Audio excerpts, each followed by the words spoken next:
haddii laga qaado okay waa marka teleefonkana soo waxee dadka dhaawaca oo dhan waxaan isugu geyn doonaa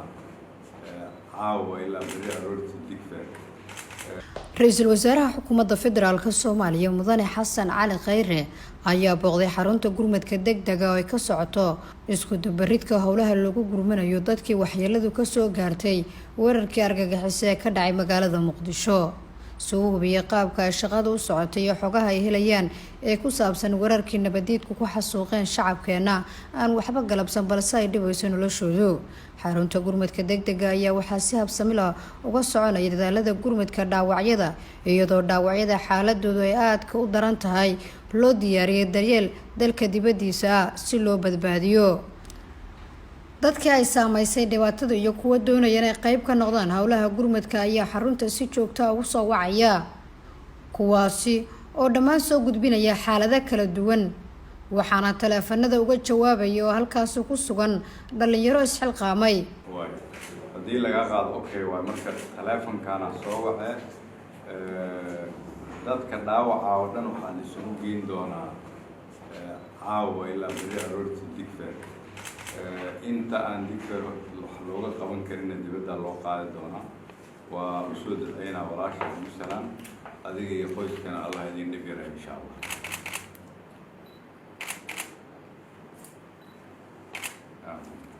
آمين وما تنتظرين لا يكون جرا إسكات خير إن شاء الله. Ra'iisul Wasaare Khayre ayaa xarunta gurmadka kula kulmay guddiga gurmadka ee uu magacaabay dhalinyaro dhinaca farsamada kala shaqeynaysa waxauna ka dhageystay warbixin la xiriirta howlaha ay wadaan ee lagu gurmanayo dhibanayaasha waxauna kula dardaarmay inay dadaalkooda dhan isugu geeyaan sida ugu dhaqsiyaha badan sidii dhaawacyadaasi aan dalka waxba looga qaban karin loogu qaadi lahaa caafimaad dibadda waxayna la wadaageen xogihii ugu dambeeyay ee dhibaatadii ka dhalatay qaraxii argagixisada al-shabaab ku xasuuqeen shacabkeena. dadka daadoodii waxyaalihii gaaray iyo dadka criticalka waxaa lagu soo ururiyay 45 qof 18 waxay taallaa isbitaalka Digfaar 27 waxay 8 waxay taallaa isbitaalka Madiina 27 waxay taallaa isbitaalka Digfaar. dadkaas dhammaantood hadeertaan waxaan filayaa wixii shaqo laga qaban lahaa waa laga qabtay. waxaan kula wadaagaynaa waxyaalihii ugu xanuun badnaa oo ahaa 8 bilood wiil ah oo hadeertaan hadda qalliin ku jiray hooyadiisna dhimatay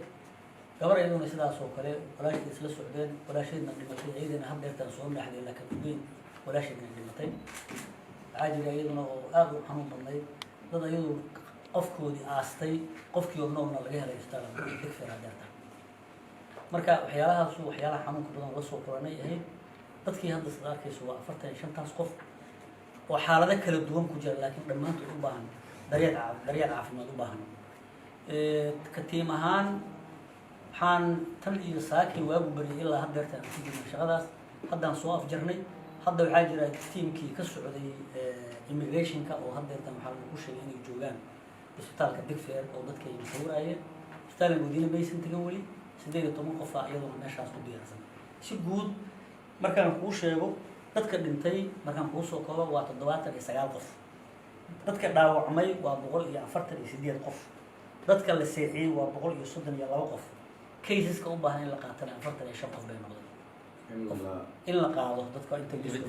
Ra'iisul Wasaaraha Xukuumadda Federaalka Soomaaliya ayaa dhinaca kala booqday isbitaalka Erdogan X Digfaar oo kamid ah xarumaha caafimaad ee lagula tacaalayo xaaladaha caafimaad qaar kamid ah dhaawacyadii waxyeeladu ka soo gaartay weerarkii argagixiso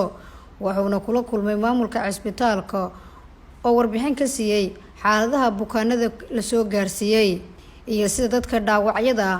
loogu kala xulay in loo qaado caafimaad dibadda waxauna faray in mudnaanta la siiyo qofka ay ka culus yahay dhaawaciisu si loo badbaadiyo. Nasra Bashiir Cali, warbaahinta qaranka.